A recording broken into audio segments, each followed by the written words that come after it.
ইলিশ মাছের পোলাও তৈরি করার জন্য প্রথমে আমরা ইলিশ মাছগুলো টুকরো করে নিলাম, তারপর পেঁয়াজ কুচি, মরিচ কুচি, তেজপাতা, রসুন বাটা, আদা বাটা এগুলো সব করে নিলাম।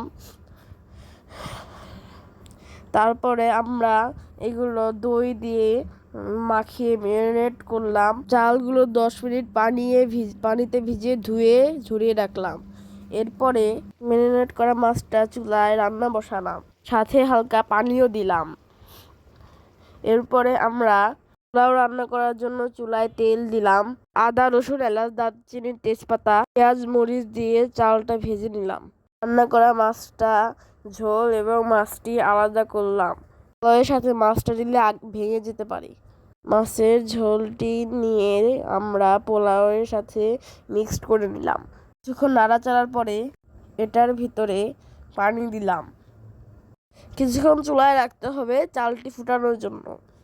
এখন আমরা এটার উপরে মাছটি দিলাম, তারপরে মাছ দিয়ে দমে রাখলাম। এভাবেই আমাদের মজাদার ইলিশ পোলাওটি তৈরি হয়ে গেল।